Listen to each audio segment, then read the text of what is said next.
iyyaka an tatahawana fi amalik wa takhtaru thayyibat limirhadik. Kata beliau, hati-hati, jangan sampai kamu itu meremehkan amalmu, tapi kamu justru memilih yang bagus-bagus buat isi daripada kamar mandimu. Maksudnya, jangan sampai kamu itu menjadi orang yang meremehkan amal. Gampang nanti kalau sudah tua, jenggotan, rambutnya putih, baru istiqomah ke masjid, ke musola. Padahal umur tidak ada yang tahu. Tapi kamu justru memilih hal yang sifatnya itu sementara.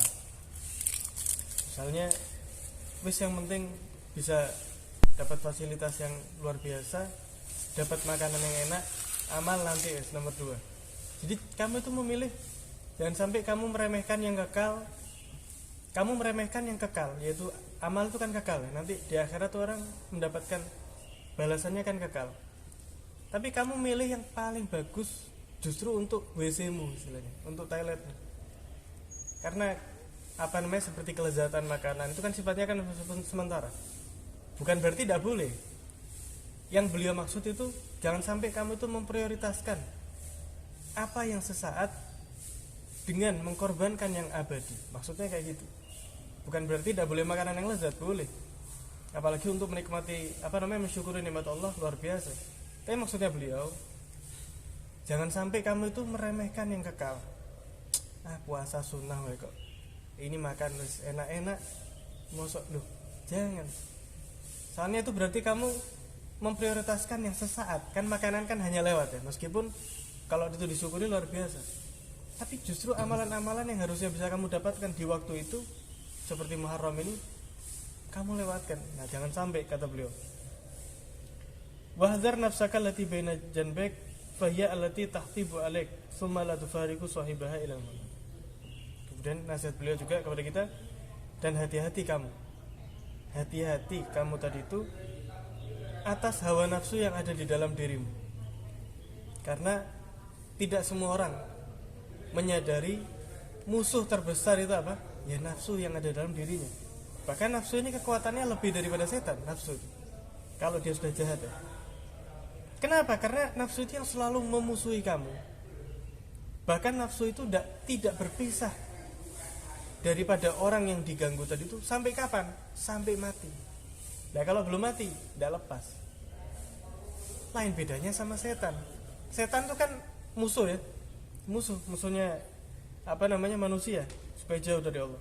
Tapi kalau setan itu wasyaitan yufariqu fi Ramadan li'annahu tughallu fihi syayatin. Tapi kalau setan itu ada waktu di mana setan tidak bisa mengganggu manusia. Yaitu kapan? Di bulan Ramadan, karena dibelenggu sama Allah. Unik ya. Jadi kalau nafsu itu Ramadan pun ya ada, nafsu itu melekat sama manusia. Tapi kalau setan itu enggak.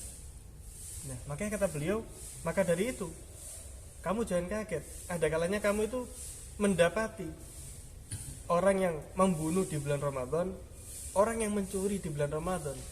Jadi kan ada pertanyaan yang simpel, kalau misalnya setan itu dibelenggu di bulan Ramadan, nah kok ada tetap itu orang yang tidak puasa? Tetap ada orang yang mencuri, bahkan membunuh di bulan Ramadan. Katanya setannya dibelenggu. Terus apa yang mengganggu manusia? Ketika ada seorang ulama ditanya sama muridnya kayak gitu, ulama tadi itu menjawab, ya wahai anakku, kata beliau, di bulan Ramadan Allah Subhanahu wa taala itu ingin menunjukkan kepada masing-masing manusia, ingin mengenalkan kepada mereka sebetulnya jati diri mereka tuh yang asli itu seperti apa. Jadi sifat tugasnya setan kan ya, beberapa kali kan kita bahas, setan itu hanya membisikkan kan gitu. Tidak usah sholat. Cuman gitu-gitu tuh. Pilihan di tangan kita. Nurut sama setannya tadi itu, atau enggak, siapa kamu? Setan. Kan itu. Nah, setan itu membisik kepada nafsu. Dibisiki, nafsunya respon, oh iya, nggih. Respon, oh iya. Apa dosa sholat? Oh iya. Puasa sunnah tidak usah. Ngapain lapar? Oh iya, tidak usah. Ini kalau nafsu ini terus ngikuti setan, tanpa diganggu sekalipun dia bakal apa? Sifatnya seperti setan. Ada burung beo, diajari assalamualaikum, assalamualaikum. Lama-lama tidak usah diajari, bakal mengatakan apa? Ya assalamualaikum. Meskipun tidak dituntun oleh pemiliknya. Kenapa? Karena nurut beonya tadi. Nah, nafsu itu seperti itu, dibisiki sama setan. Wis apa misalnya mencuri 2 kali, 3 kali, 4 kali, 10 kali tanpa diperintah oleh setan sekalipun, dia sekarang nafsunya itu sudah jelek, sudah terdidik istilahnya, sudah terdidik dengan didikan yang jelek. Jadi setan dibelenggu sekalipun ini memang sudah jelek gitu. Jadi ketika Ramadan itu masih dikatakan Ramadan itu madrasah, Ramadan itu sekolah, dalam arti itu letak kita mengenal diri kita. Ya kita periksa masing-masing, kita puasa enggak, kita berat enggak buat ngaji itu, kita berat enggak sholat tarawih. Nah itu aslinya kita, ya itu enggak bisa dibungkiri. Ya wujud aslinya kita ya di bulan Ramadan itu. Kenapa? Karena sekarang setan enggak ikut campur. Nah, makanya kata beliau hati-hati. Kalau setan itu ada waktunya, enggak bisa ganggu, yaitu Ramadan. Kalau nafsu enggak pisah sampai mati. Pilihan di tangan kita, mau nurut atau menjadi jiwa yang gagah dengan melawan daripada hawa nafsu tadi, tidak mau nurut. Sehingga kalau ya fa idza malat ilal ma'siyah, kemudian ketika kamu merasakan dirimu tadi itu condong kepada permaksiatan, ya, nafsu tadi itu, maka fadzakirha bi adzabillah wal qati'ah anillah bisababi. Maka ingatkan nafsumu tadi itu dengan azabnya Allah. Dan yang lebih parah lagi bukan azabnya Allah, yaitu terputusnya dirimu dari Allah dengan sebab maksiat tadi itu, dengan sebab mengikuti hawa nafsu tadi itu. Sehingga ada di antara mereka itu kalau mau berbuat maksiat, ngambil korek dibakar tangannya tadi itu. Sebentar ya, beberapa detik tidak kuat. Beliau mengingatkan kepada nafsunya lah, kalau api dunia yang tidak ada sedikit pun daripada panasnya api neraka, beberapa saat aja kamu tidak kuat, lah apalagi nanti di neraka. Lebih parah itu bukan azab itu luar biasa, tapi lebih parah lagi itu kalau diputus hubungannya sama Allah SWT. Lah kalau Allah sudah memutus hubungannya, lah mau kemana?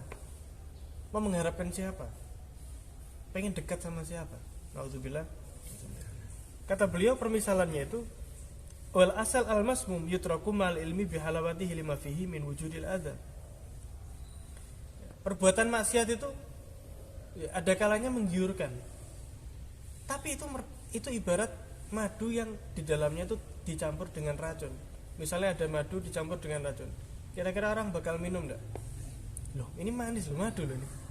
Kenapa? Soalnya dia tahu ini kalau saya minum manisnya sesaat, racunnya fatal akibatnya, beberapa menit, beberapa jam berangkat. Nah, maksiat juga seperti itu. Memang dipoles itu sama dengan hal yang indah, tapi dalamnya akibatnya itu luar biasa, waliyazubillah min dzalik. Apalagi kalau itu terkait dengan urusan dunia.